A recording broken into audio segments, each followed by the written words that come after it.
News of 550 Bombardier layoffs in Thunder Bay has bumped into the ongoing premiers meeting in Saskatoon. The federal and Ontario governments are pointing at each other. Some of the premiers believe Trump's Buy American policy is at least partly to blame, and they want the feds to do something about it. But when it comes to the constitutionality of the federal carbon tax, there seems to be a broader consensus. Earlier this week, Quebec announced it would join Saskatchewan's legal challenge of the carbon tax, at least the appeal to the Supreme Court, that is. Quebec was one of the first provinces to institute its own carbon pricing program, yet it opposes the federal government imposing one all over the country. We decided to go with the Supreme Court to contest the jurisdiction of the federal government to choose the way we will reduce greenhouse gas. We disagree with the federal government trying to impose its way of taxing carbon. And the parliamentary assistant to the Premier for relations with English-speaking Quebecers, Christopher Skeet, joins us now from Montreal. Hi, Mr. Skeet. Great to see you again. Hi, Vashi, and congratulations on your recent wedding. Thank you so much. I appreciate it. I want to ask you about a couple of topics, but first, there's some breaking news, obviously, over the last 24 hours involving a Quebec-based company, Bombardier. Job losses happening in Thunder Bay, I know, outside of your province, but your government, the Quebec government, over the years, along with the federal government, has given that company a lot of help. Any reaction from your government at this point about these layoffs?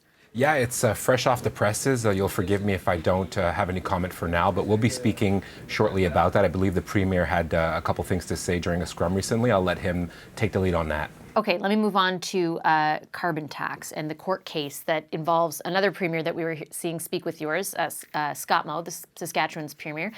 They have launched an appeal. They lost their initial court case fighting the federal carbon tax. They launched an appeal to the Supreme Court, and your government announced that you would be seeking intervenor status in that appeal. Why is that? Well, in our eyes, this is about the potential for federal overreach. So we share that desire to say that jurisdictions within Canada, different provinces, should have a say as to how the federal government, proceeds on its territory. So for us, we have a little bit to say about our view on that. But what about the idea that this is, I get the jurisdictional issues, and that is, of course, what other provinces are fighting too. But this, from the federal government's point of view, is about a national set of standards, a national target that they want to reach. And I know your province has talked a lot about the effects of climate change and the actions that your province is taking. If other provinces aren't complying with that, aren't doing what needs to be done to get us to the targets, does the federal government not have a right to make sure they do? And I think you're dead on, right? Quebec has been a leader in terms of fighting climate change. We have our own cap and trade system with California, so we believe that we should be taxing and putting a cost to carbon. So we're already there. This is more fundamentally about whether or not the federal government should have the right to impose its will on the provinces. And I think that's more the discussion that we want to have, and that's why we're seeking intervenor status in this regard. Let me just give you a quick example, Vashi. We're talking here about the federal government deciding to spot check and audit the provincial governments with regards to their current plans. That creates administrative burdens. It creates duplication of effort. So we believe that in some ways, the federal government should just trust the provinces to do what's right. And I believe in us going the way of our various international obligations in terms of climate. But what we don't like is this idea that we be micromanaged in doing it. What evidence supports the idea that the federal government should just trust the provinces to do what's right? For years, the provinces did not meet their own targets as well.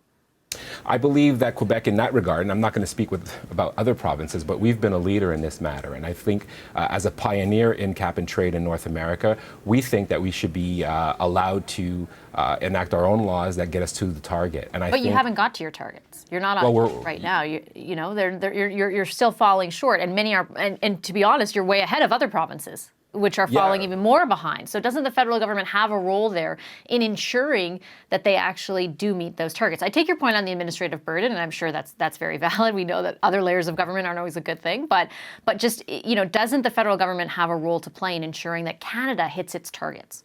So I agree that the federal government should be setting the pace and signing these international agreements. Again, we believe that we should be charging carbon.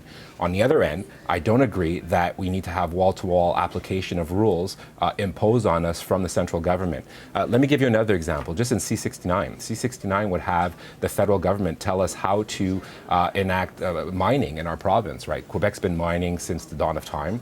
and we have our own environmental assessment processes. The federal government would have us duplicate that at the federal level as well, which we believe will slow down the economy. So we're already doing a really good job in Quebec of protecting the environment. We're doing better than most. We're currently trying to export our energy to our American and Ontario partners. We're selling more electric cars in Quebec than any other province. I believe the amount now is 1,200 a month of new electric cars that are coming on the market. So we're already doing a lot. What we don't like is federal overreach and using their spending power to sort of tell us how to go forward. So what do they do, though, with provinces who aren't on track to meet the targets then? If they don't have the power to impose something that forces emissions down in those provinces, then what do they do about it?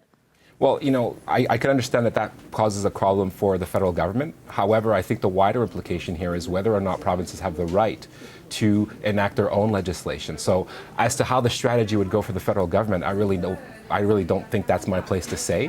I believe that the courts have already established in Canada that we have shared jurisdiction in matters of environment, and we're just trying to make that heard at the Supreme Court level. That's coming up soon. Okay, I have to leave it there. I'm out of time. Thank you so much for your time, Mr. Skeet. Great to see you again. Thank you very much, Vashi. Hi, I'm Vashi Capellos, host of Power in Politics. See more of our show by subscribing to the CBC News channel or click the link for another video. Thanks for watching.